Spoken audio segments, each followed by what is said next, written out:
Some people really just make you sick. And I was raised to, if you don't have anything nice to say, don't say anything at all. So I will simply just say that sometimes I'm just amazed. I'm amazed that two people can turn out so differently being raised by the same father. It is so hard to be the good kid.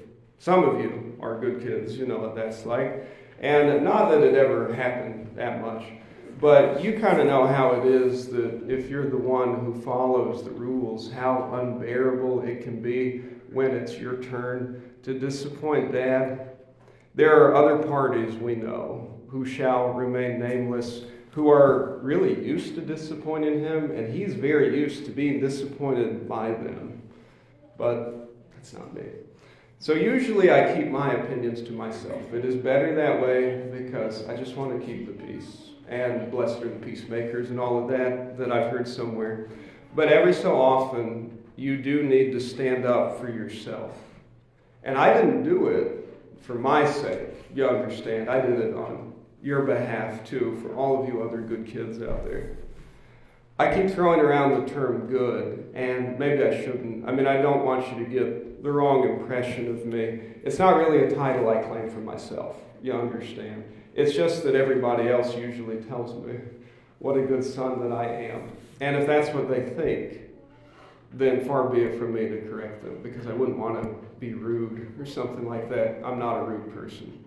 It is a truly humbling thing when other people recognize the good in you and they sing your praises. So when they tell me that I am a good son, I just reply, well, I try. And then I put my nose back to the grindstone. Anyway, back to telling Dad off. I don't like to put it that way because it sounds kind of disrespectful, and you know that I'm not a disrespectful person. But unfortunately, there does come a time eventually when you do have to parent your own parents. And to be very clear, this was all for his good. I was looking out for him because I've noticed that nobody else does. He's got a good heart, and when you have a good heart, it gets you into trouble. Apple doesn't fall very far from the tree. Dad basically squandered half of our inheritance, and I just couldn't let that go on.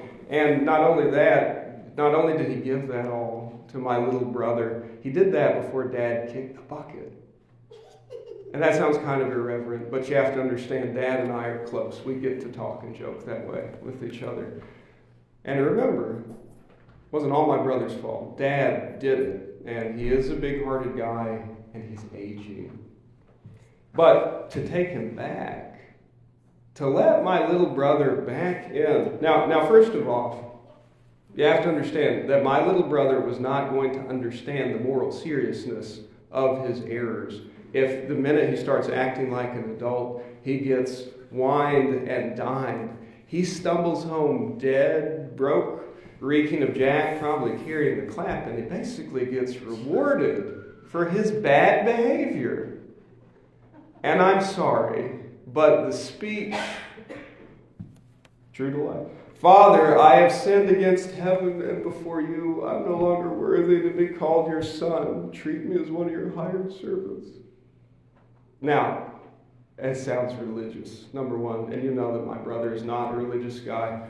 I was always the religious one, as you might have guessed. But I do have to hand it to my brother. He at least had a good idea that it wasn't a bad idea. I'm sure he didn't say it really other than to be dramatic. But it wasn't a bad idea for him to offer to live on the estate as a servant. Because he could have at least started to pay Dad back, even though it would take a lifetime. And it's not that Dad would have ever forgotten the insult. You know that I'm a forgiving person.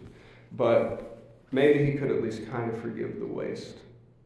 Do your best, and God will do the rest. I think that's what the Bible says.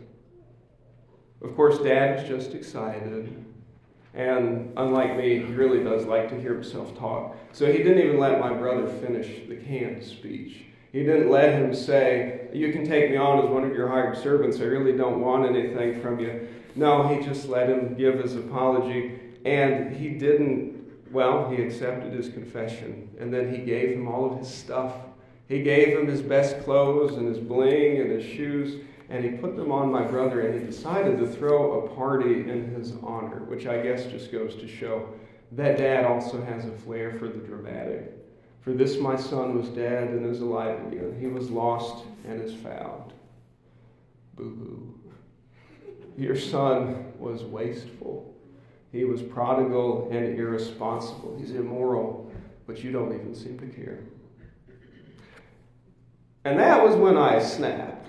And it's surprising, since I'm known for my patience also, as well as my humility. And I wouldn't have said anything at all, but he came looking for me. And I know why he did it. He did it to get a rise out of me.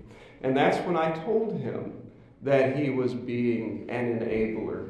And also I mentioned too that I had never disobeyed his command. And you don't take what I'm saying strictly literally. You know what I mean when I say never. I mean, like, you abide by the Spirit, if not the letter of the law. I never asked him for anything, and he certainly never offered. And anything that you might consider advantages in my life, like a room and half of the estate, 4-poster bed, guaranteed employment, all of that, I would just consider that things a father owes his son. I'm talking about I didn't get anything extra from him, ever. And I wish that he would have just fussed me out. Because I was hungry. And I was kind of glad. I mean, I care about him. I was glad my idiot brother came home and he didn't get himself killed.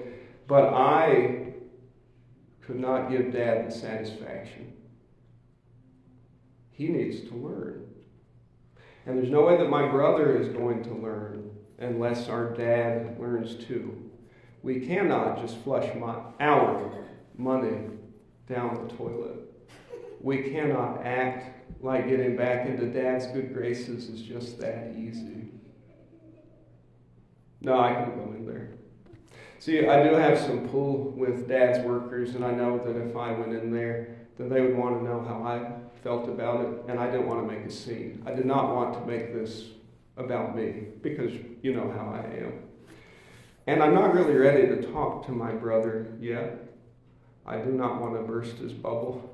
I do not want to inform him, not today, now that he's back home, that he is going to have to make it worth it. I don't want to hurt his feelings just now. I think I've got enough hurt feelings for the both of us. I think I will stay out here. And I won't dwell on it too much. Because as I said, I'm a pretty forgiving person. So don't worry about me if I just stay out here while you have fun. Nobody else seems to worry about me anyway. So I will just distract myself. It really does burn me up though. Makes me mad as hell. In fact, I'm starting to see red. You know, it is really, actually, it's very hot out here. Well, I think I'll just stay out here, and I will make them sorry for how they treated me. And if he comes out and apologizes, then I guess I'll let it go, because remember, I'm a very forgiving person. But I don't have anything to be sorry for. I am the one who is owed an apology, and I will wait, even if it takes all eternity. I just wish it wasn't so hot out here.